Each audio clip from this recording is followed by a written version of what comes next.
A police officer had just returned to Boston, hoping for a quiet evening with his loyal German shepherd by his side. But on a snowy street he saw her, a little girl in a tattered pink coat, struggling to wash cars with her bare hands in the freezing wind. She clutched a worn bracelet on her wrist, her eyes filled with both innocence and sorrow. The sight stopped him in his tracks.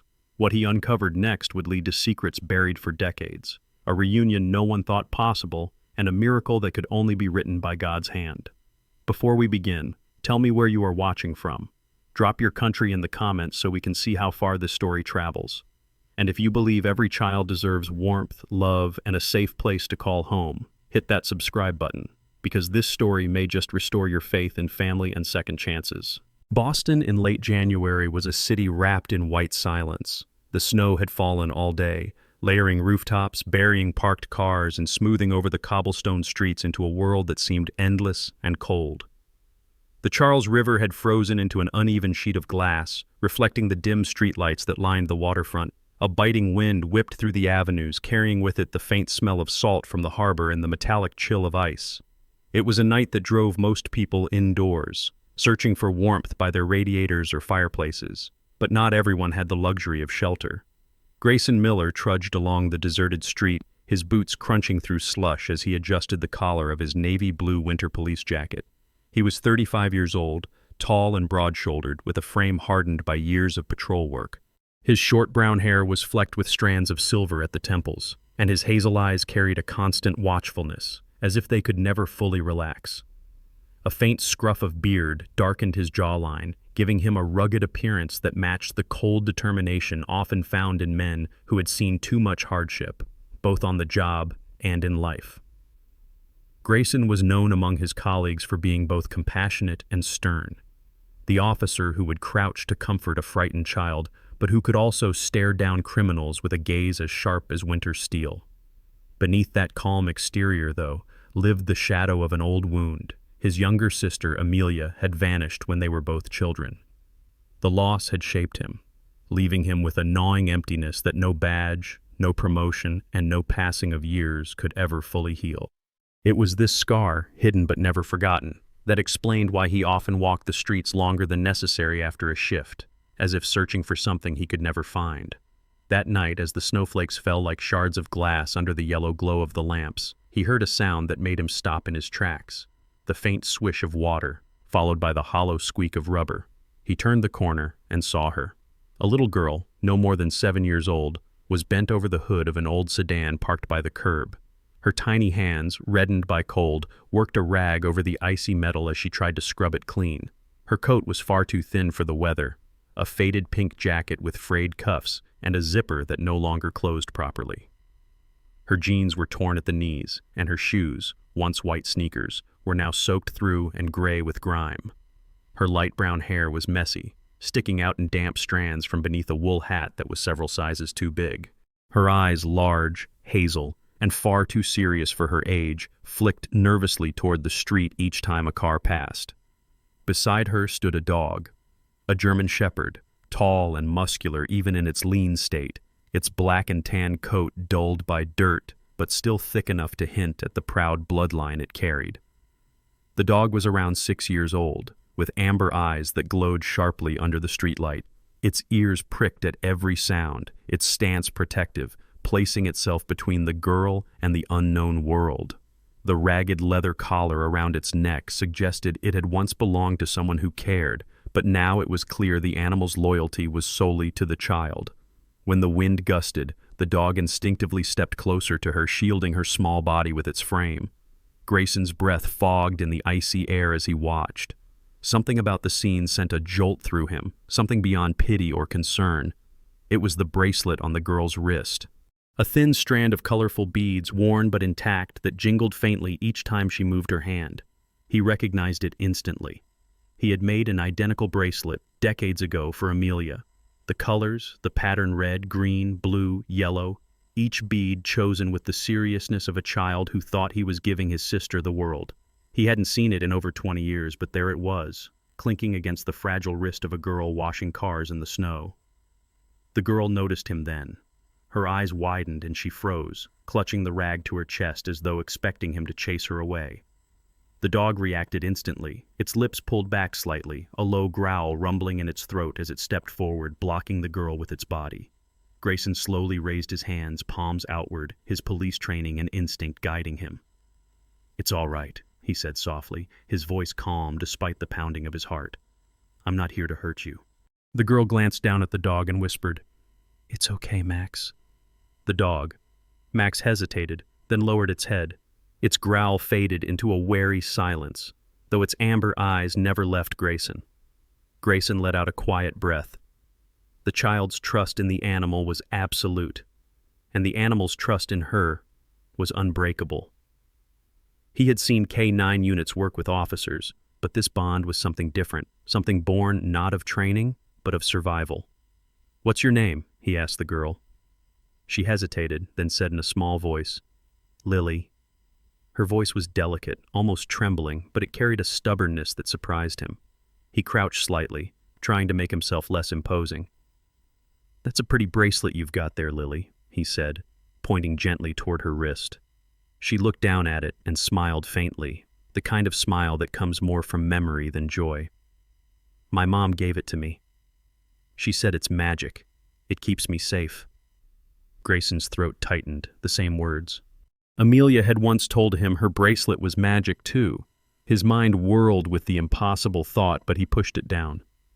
Right now, there was a shivering child and a loyal dog in front of him, and that was more urgent than any ghost from the past.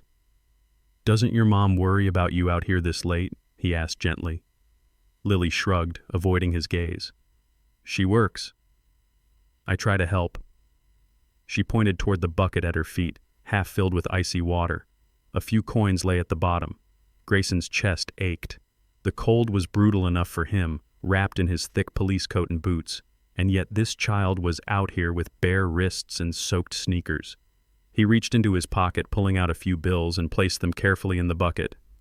"You did a good job," he said. "Go home and get warm." Lily blinked up at him, her cheeks pink from the cold, her eyes wide with surprise.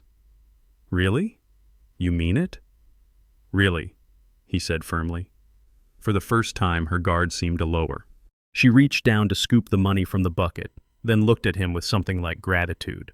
Max, sensing her change in mood, gave a single wag of his tail, though his eyes still studied Grayson carefully.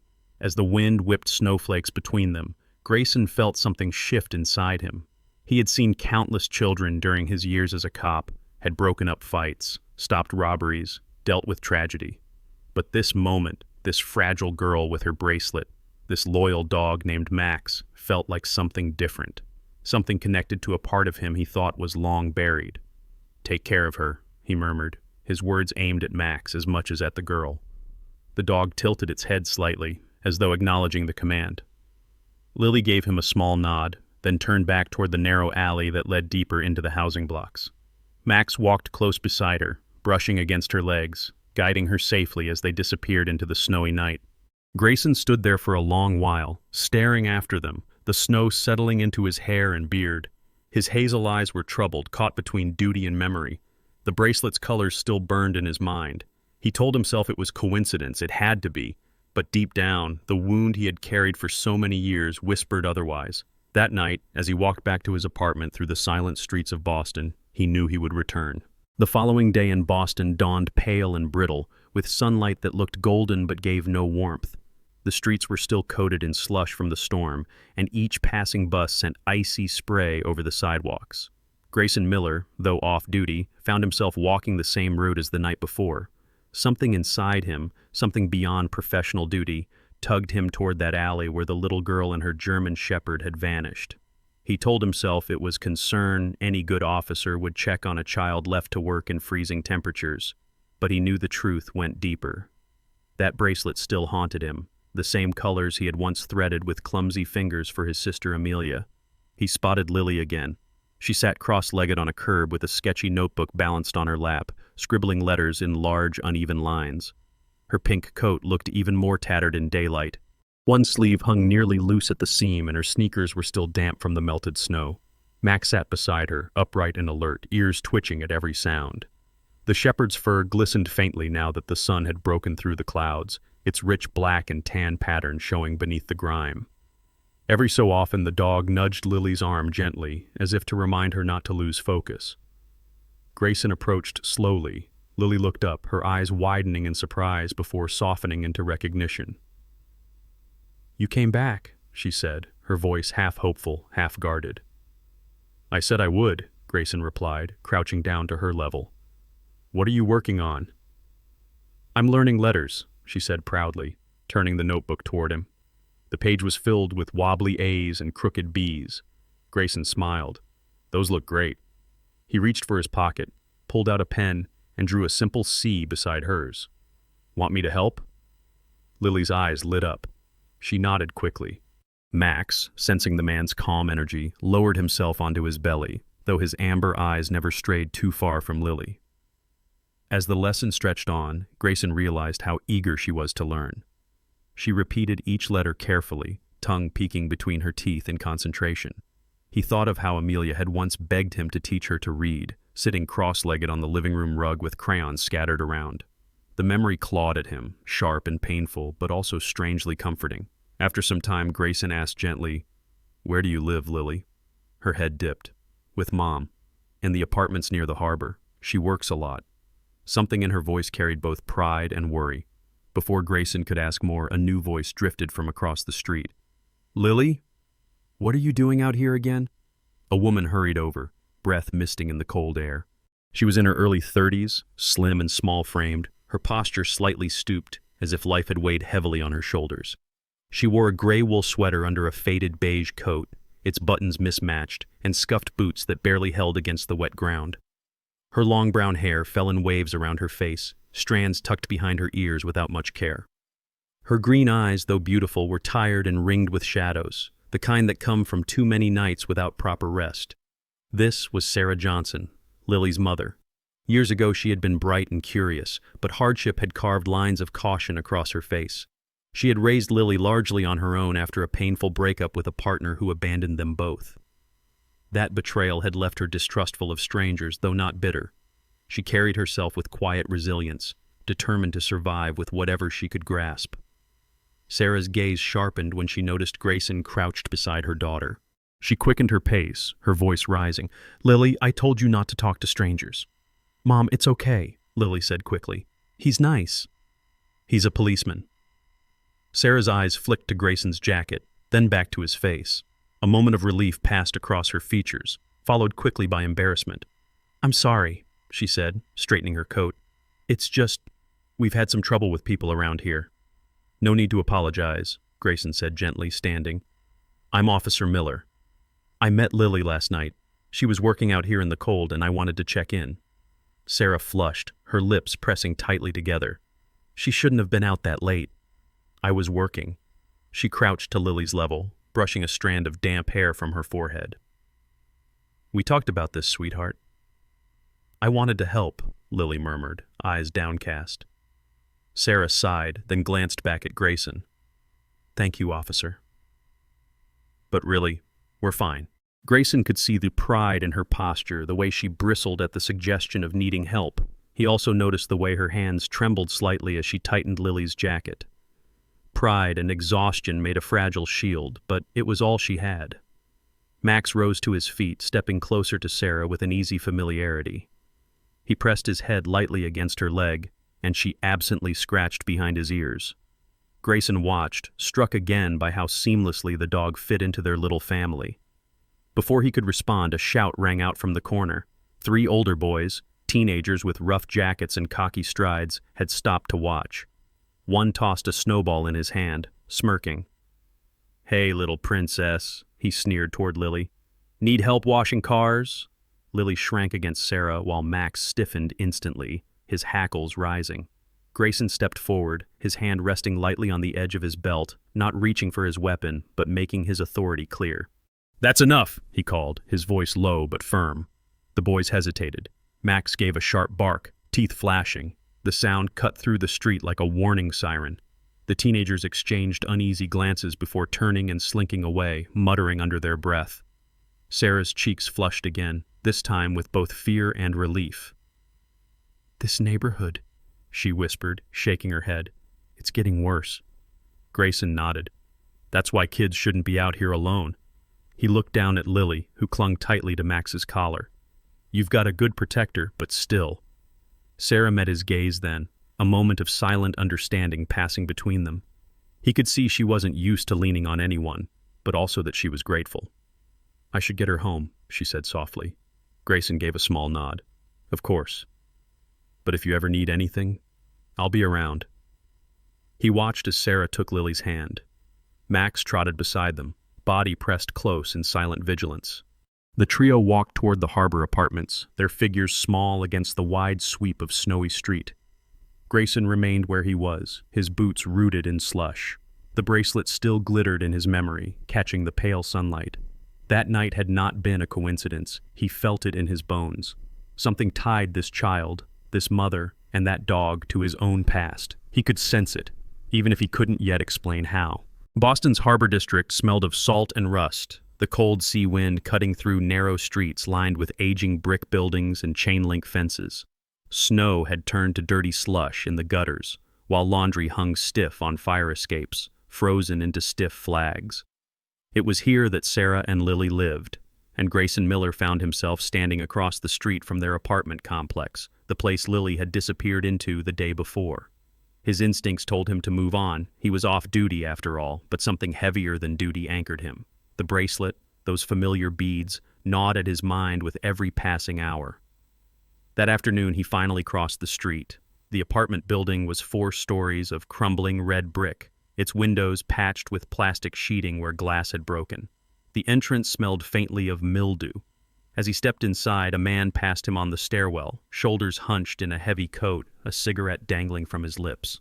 The man nodded, but avoided eye contact. Another ghost in the building. Grayson climbed 2 flights and knocked gently on the door he had seen Sarah and Lily enter. The door opened a crack. Sarah Johnson stood there, her green eyes wary, hair tied back in a loose knot that revealed the sharp angles of her tired face. She wore a simple cardigan over her sweater, the fabric pilled from too many washes. Her posture was defensive, but not unkind. "Officer Miller?" she said cautiously. "Is something wrong?" "No, nothing's wrong," Grayson replied, his voice low. "I wanted to check in. Make sure you're both all right after yesterday." For a moment she hesitated, as though torn between politeness and suspicion. Then Lily's voice piped up from behind her. "Mom, it's him!" The little girl squeezed past, notebook clutched in her hand. Max followed right behind, tail wagging once before resuming his usual alert stance at her side. The shepherd looked more at ease now, as if recognizing Grayson as someone who belonged. Sarah sighed, pulling the door wider. "Come in then. But just for a minute."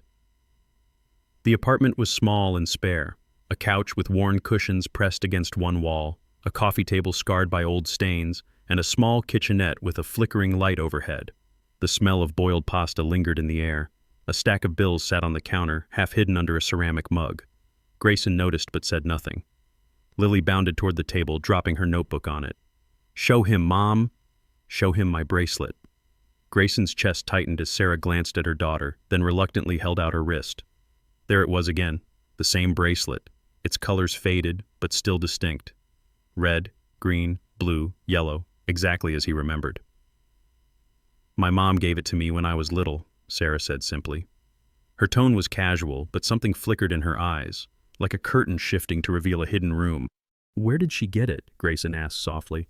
Sarah hesitated, then shook her head. "I don't remember. I was very young." She changed the subject quickly. "Would you like some coffee? It's not much, but it's warm." Grayson nodded, accepting the offer, though his mind reeled. As Sarah moved toward the kitchen, Lily crawled onto the couch beside Max, whispering something into his fur. The shepherd leaned against her, a steady guardian in a fragile world.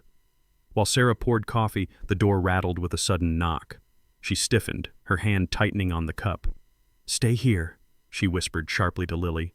She opened the door to reveal a middle-aged woman in a heavy coat, her hair streaked with gray and pulled into a bun. Her face was soft, though lined with years of care. "Sarah, I brought the medicine," the woman said, handing over a paper bag. "For Lily's cough. She needs to take it twice a day." "This is Mrs. Alvarez," Sarah explained as she set the bag down, "our neighbor. She's been kind to us." Mrs. Alvarez gave Grayson a brief smile, her dark eyes curious but friendly. "You must be the policeman. Good to know someone's watching over them." Then she turned to Lily, smoothing the girl's messy hair with gentle fingers before leaving as quickly as she had come. When the door closed, Grayson sipped the bitter coffee and studied Sarah carefully. She was polite but distant, as if she had built walls around her life long ago. Yet the way she looked at Lily was pure devotion, fierce and unshakable. "Sarah," he said after a long pause, "that bracelet, I used to make ones like it for my little sister. She disappeared when I was a boy. I never found out what happened to her." The words hung in the air. Sarah froze, the coffee pot still in her hand. Her eyes flickered with something fear, confusion, recognition, but she quickly masked it. "That's a sad story, officer. I'm sorry you went through that." She set the pot down firmly. "But we don't know anything about it. This bracelet is just a keepsake." Grayson didn't push further. He could feel her resistance, the way she clung to her privacy. But the resemblance, the eyes, the bracelet, the half-formed memories she seemed to bury, made his chest ache. Lily, sensing the tension, piped up. "Officer Miller taught me letters. Look." She held up her notebook proudly. Sarah smiled faintly, though her eyes remained clouded. Grayson stayed a little longer, answering Lily's questions and laughing quietly at her enthusiasm, before finally rising to leave. Sarah thanked him politely, her tone cool but not ungrateful. Max followed him to the door, giving one quiet huff of breath before returning to Lily's side. As he stepped back into the gray afternoon, Grayson's thoughts churned. Sarah's guardedness, the bracelet, the echoes of memory, they weren't coincidences. He knew the job had taught him to be skeptical, to rely on evidence, not hunches. But this wasn't just an investigation. It was personal. For the first time in years, hope stirred in him like a fragile flame against the winter cold. The February sky over Boston hung low and gray, the harbor wind slicing through the city like a knife. Patches of snow still clung stubbornly to the sidewalks, though most had melted into grimy slush. Children in oversized coats skidded on icy puddles near the playgrounds, their laughter a fragile spark against the gloom. Grayson Miller sat in his parked cruiser at the edge of a small park near Sarah's apartment complex, his hands resting on the steering wheel. He had not planned to stop, but something kept him here. The pull of unfinished questions, the ache of recognition every time he looked at Sarah and Lily. The bracelet had been only the beginning. When he finally stepped out, he found Lily and Max near the swing set. Lily wore her pink coat again, patched at the elbow with a scrap of fabric Sarah must have sewn herself. Her cheeks were flushed from the cold, her breath puffing in clouds as she pushed against the snow with her boots. Max was close by, nose buried in the snow, tail wagging lazily each time Lily laughed. The shepherd seemed healthier already, as though the constant company of the little girl gave him strength. Sarah sat on a nearby bench, wrapped in a thick scarf that was unraveling at the edges. She looked thinner in daylight, her features more delicate but also sharper, the green of her eyes dimmed by years of strain. She kept her gaze on Lily, but her posture softened the moment she saw Grayson approach. "You again?" she said, a wry half-smile tugging at her lips. "Couldn't stay away," he admitted, settling beside her on the bench. The wood was icy, but he didn't mind. "She's got energy for 3 kids." Sarah exhaled a soft laugh, the sound carrying traces of the warmth she rarely showed. "She keeps me moving. Some days, I don't know how I'd manage without her." They sat in silence for a while, watching Lily try to climb onto the swing. Grayson noticed Sarah's hands fidgeting with the fringe of her scarf, twisting and untwisting as though bracing herself for something. "You mentioned your sister," she said suddenly, eyes still fixed on Lily. "The one who disappeared." Grayson nodded. His throat tightened, but he forced the words out. "Her name was Amelia. She was 8. We were at a fair when it happened. I turned my back for just a minute. By the time I looked again, she was gone. No trace. No closure." Sarah's hands stilled. For the first time, she turned fully toward him, her green eyes wide and searching. Something in them flickered recognition, grief, or maybe both. She opened her mouth, then closed it, as though words had failed her. Before either could speak again, a familiar voice called out, Sarah! A man jogged toward them across the icy path, bundled in a puffy jacket with a wool cap pulled low. He was in his early 40s, with a kindly round face and a bit of stubble on his chin. His name was Eddie Ramirez, a neighbor from the building who often looked out for families in need. Eddie was short and sturdy, with warm brown eyes that gave him the air of someone reliable, the kind of man who volunteered at food drives and fixed neighbors' leaky sinks without asking for money. "I picked up some groceries from the church pantry," Eddie said cheerfully, holding out a paper bag. "Figured you could use them." Sarah smiled gratefully.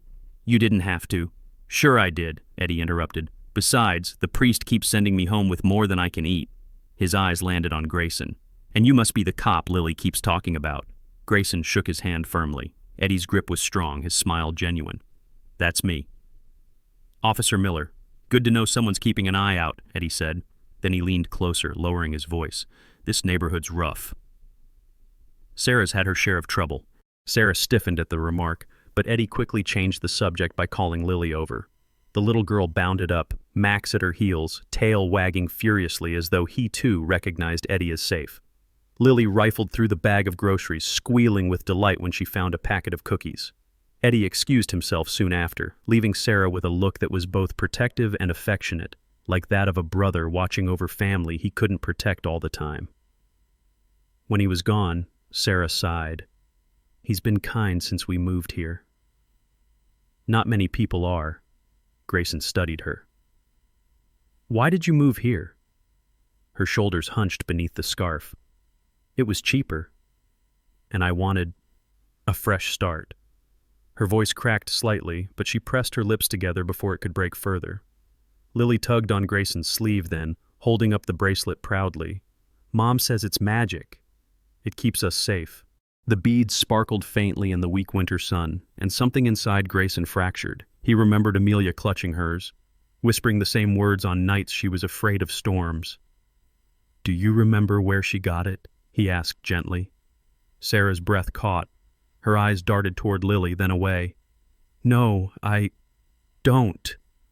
But her voice trembled, betraying the certainty her words lacked.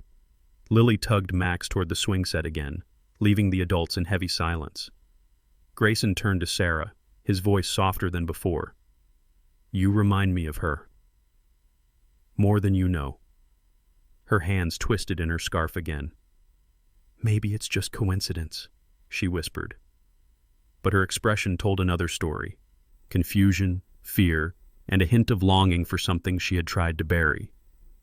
Grayson didn't push further. Instead, he stood and offered, "Come on, let's walk. I'll buy you both something warm." The three of them, Grayson, Sarah, and Lily, walked together down the street, Max trotting faithfully at Lily's side. They stopped at a small cafe near the harbor, its windows fogged with steam from the kettles inside. The owner, a plump, middle-aged woman named Diana Russo, greeted them with a booming laugh. Diana had curly black hair streaked with silver, bright brown eyes, and a personality that filled the room. She had grown up in Boston's North End and treated every customer like family, pressing food into their hands whether they could pay or not. "Sarah, darling, you brought company," Diana exclaimed, bustling behind the counter. She piled extra whipped cream on Lily's hot chocolate and slipped Max a dog biscuit with a conspiratorial wink. Sarah looked both embarrassed and grateful, her cheeks flushed as she murmured thanks. Lily giggled at the whipped cream mustache on her lip, and Max crunched happily on his treat, tail thumping against the floor. For a brief moment, the cafe became a pocket of warmth, where the weight of the world eased. As they left, Sarah walked more quietly, her gaze distant. Grayson saw her hand brush unconsciously over the bracelet, fingers tracing the beads as though testing their truth. Later, back at the apartment building, Lily ran ahead with Max, leaving Sarah and Grayson at the stairwell. The dim light from the single bulb above cast long shadows across her face. She looked at him, and for the first time her voice cracked with vulnerability. "Sometimes I dream about a boy," she whispered. "He pushes me on a swing and he calls me Leah." I don't know why, her eyes glistened. "It feels real, but it can't be, can it?" Grayson's breath caught in his chest. Leah, the pet name he had called Amelia. In that moment he knew. The past wasn't as buried as Sarah thought. The fragments were coming back, piece by fragile piece. The harbor wind howled that morning as Grayson Miller stood outside a small medical clinic on the edge of Boston. The sign above the entrance flickered, one light broken, and the cold crept through his thick coat as he waited. He had arranged the appointment carefully, wanting to give Sarah and Lily the chance to step out of doubt and into certainty. He had not told Sarah everything, not yet, but after her admission of dreams of being called Leah, he knew he couldn't wait any longer. Sarah arrived with Lily bundled in her patched pink coat and Max trotting loyally beside them. Sarah wore her beige coat again, scarf wrapped tight against the wind, her green eyes wary but determined. She had spent the night in quiet turmoil, wrestling between fear and the unexplainable fragments of memory that kept surfacing. Inside, the clinic smelled faintly of antiseptic and old magazines. A receptionist with cropped blonde hair and a polite but tired smile handed them forms. The waiting room was nearly empty save for an older man coughing into a handkerchief and a young mother bouncing a baby on her lap. Soon they were greeted by Dr. Leonard Hayes, a physician in his early 50s. Tall and lean, with short salt and pepper hair and steel-gray eyes, he carried an air of professionalism softened by years of experience with families in distress. His white coat hung neatly from broad shoulders, and his calm voice carried reassurance. He shook hands firmly, meeting Sarah's gaze with quiet steadiness. DNA testing is straightforward. It may take a few days for results, but the process itself is simple. Sarah hesitated, looking at Lily, then at Grayson. Her face was pale, and her hands twisted at her scarf again. "I'm not sure." "It's your choice," Grayson said gently, his hazel eyes steady on hers. "But if you want to know the truth, this could answer the questions you've carried." Sarah closed her eyes briefly, then nodded. "All right, let's do it." The samples were taken quickly, cheek swabs from Sarah and Grayson, collected with sterile precision. Lily sat with Max at her feet, drawing with a borrowed crayon on the edge of a pamphlet, occasionally looking up to ask questions that made both adults smile despite the tension. When it was done, Dr. Hayes gave them a measured smile. "I'll call you as soon as I have results." As they stepped back out into the cold, Eddie Ramirez appeared, carrying 2 grocery bags. His round face brightened when he spotted them. "Sarah, I thought you might need these." He glanced curiously at the clinic behind them, then lowered his voice. "Everything okay?" Sarah offered a small, strained smile. "Just checking on some things." Eddie's gaze lingered on her, his warmth tinged with concern, but he didn't press further. He handed Lily an apple from one bag, ruffling her hair before heading off down the street. The days that followed were long and restless. Grayson returned often, sometimes bringing Lily simple workbooks or a second-hand coat he had picked up from a donation drive. Sarah resisted at first, pride stiffening her shoulders, but the look in Lily's eyes softened her resistance. Max seemed to approve, his tail thumping each time Grayson entered, his amber eyes no longer wary but watchful in a different way, as though recognizing an ally. One evening, Sarah agreed to let Grayson walk them home from the church pantry. The streets were slick with ice, neon lights from corner stores reflecting in puddles. As they passed a narrow alley, Lily clutched Max's collar, whispering nervously.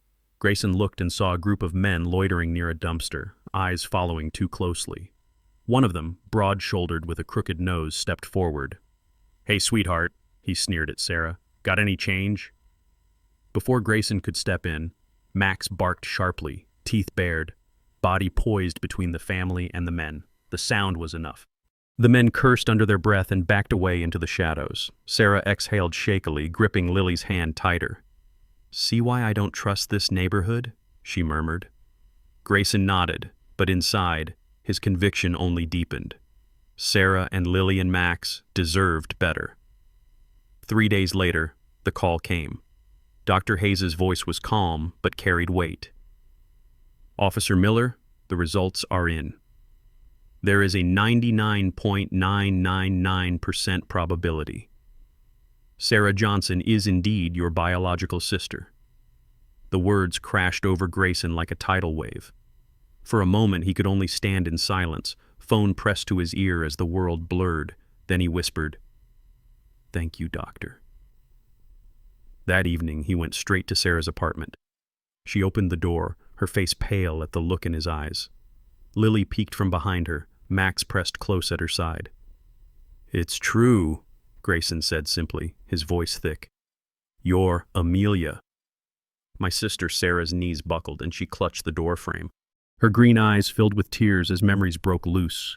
Fragments of a fairground, a little boy's laughter, a bracelet pressed into her small hand. She pressed her hand over her mouth, sobs shaking her frame.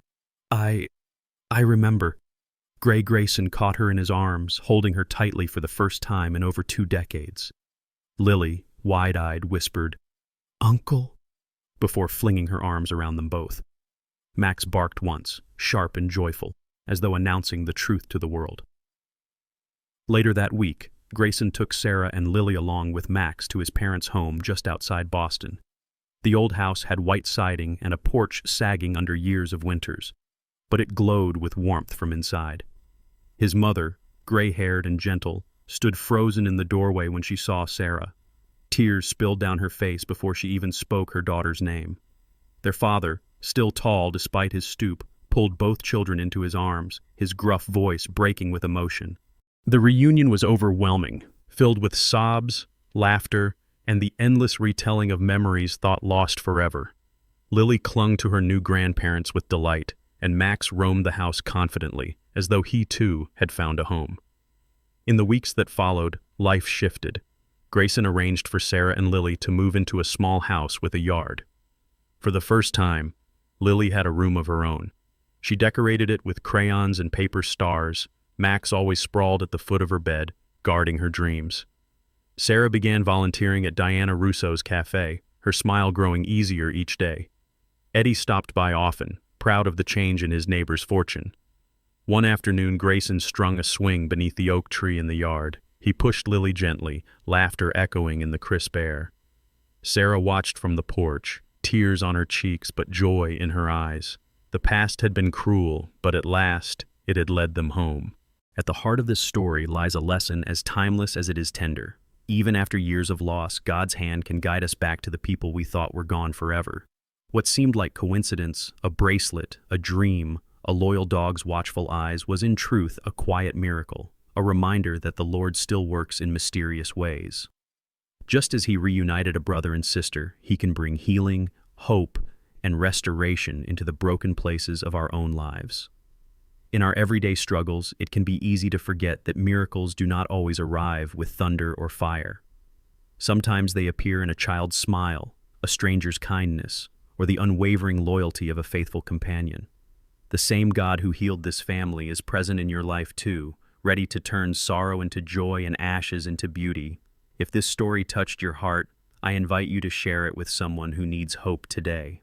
Leave a comment below, tell us where you are watching from, and let us know how you see God's miracles in your own life. Do not forget to subscribe for more stories of faith, healing, and unexpected grace. And together let us lift up a prayer. May the Lord bless every viewer of this story, protect their families, and remind them that no one is ever truly lost in His eyes. If you believe in God's miracles and want His blessing over your life, write one simple word in the comments: Amen.